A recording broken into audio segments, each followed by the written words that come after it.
आज के शो में रेंजर्स ने 5,999 मुल्जिमान गिरफ्तार करके पुलिस के हवाले किए। 1300 मुल्जिमान रिहा। हैरानकुन एदादो शुमार मंजर आम पर। कराची ऑपरेशन की कामयाबी में नाकिस तफ्तीश और सियासी वाबस्तगियां किस हद तक हायल। खतरनाक दहशतगर्द मंतकी अंजाम तक क्यों ना पहुंच सके, नई हिकमत अमली तैयार।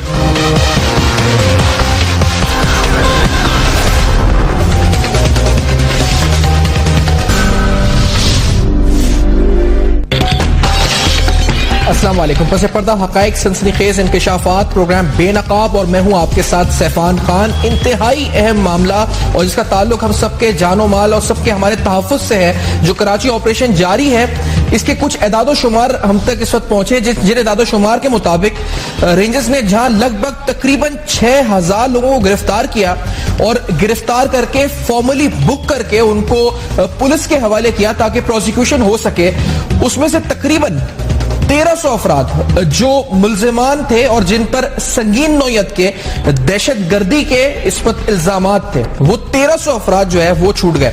मैं आपको ये जो दिखा रहा हूं समरी है रेंजर्स ऑपरेशन की, जिस समरी में ये 1 साल का है ये रिकॉर्ड, लेकिन 5,999 ओवरऑल ऑपरेशन में, जिसमें से मैं जिस तरह बता रहा हूं कि 1300 जब फॉर्मली बुक हुए, रेंजर्स ने पुलिस के हवाले किया और फिर वो बाद में बरी हो गए। अब वो बरी किस तरह हो गए, क्यों हो गए, ये सब मेरे लिए सुनने के लिए, हम सब के लिए खतरनाक बात है। क्योंकि अगर हमारी सिक्योरिटी फोर्सेस ने दहशतगर्दों को पकड़ा है और वो दहशतगर्द छूट जाएं, वो किस वजह से छूट जाएं, हमें ये जानना जरूरी है और उनके छूटने से हमें खतरात क्या हैं ये और ज्यादा जानना जरूरी है।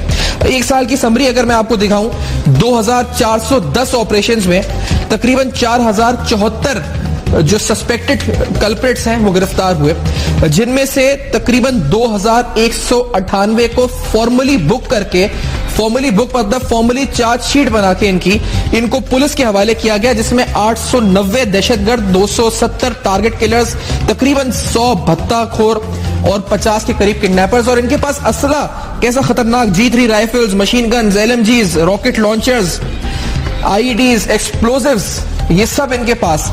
अब ये 2,198 1 साल की कारकर्दगी है। मैं आपको ये बता रहा हूं कि 5,999 दहशतगर्द संगीन मुल्जिमान सस्पेक्टेड टेररिस्ट गिरफ्तार हुए और उनमें उन्हें फॉर्मली बुक करके जब हवाले किया गया, उनमें से 1300 दहशतगर्द जो है वो छूट गए।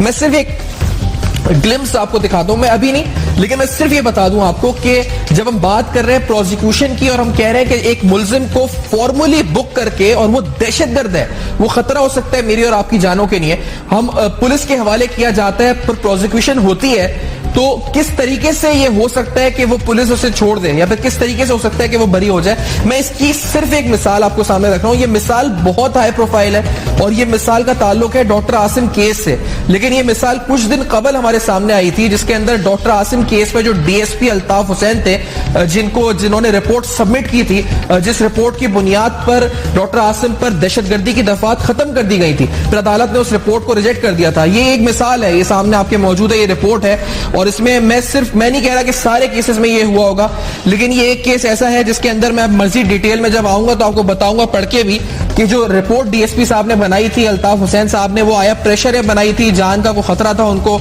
या उनको अपनी ड्यूटी अदा करने का ये कहा गया था उनसे, वो तो बात की बात है।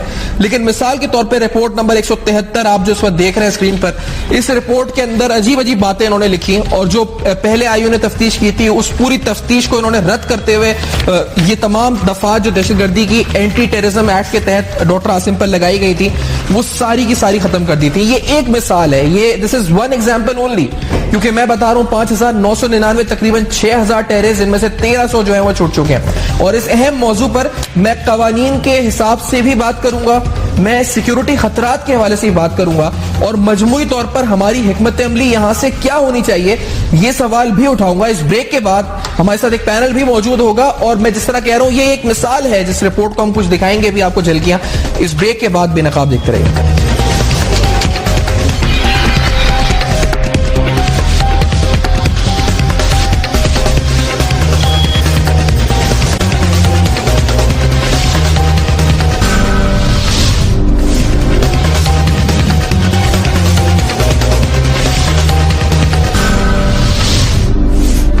Welcome back. आप देख रहे हैं बेनकाब। जिस तरह मैंने कहा कि इसका खतरा शायद जो है हम सबको भी हो सकता है, और ये क्यों हो रहा है, सवाल बेनकाब आज हम ये कर रहे हैं। और मेरे साथ इस पर बात करेंगे इस वक्त जस्टिस सईदुज़्ज़मान सिद्दीकी साहब, जस्टिस रिटायर्ड सईदुज़्ज़मान सिद्दीकी साहब, साबिक चीफ जस्टिस ऑफ पाकिस्तान है, माहिर कानून, मुमताज कानून को बेहतर समझते हैं हम सबसे। हमारे साथ मौजूद है, हमें कराची से ज्वाइन कर रहे हैं।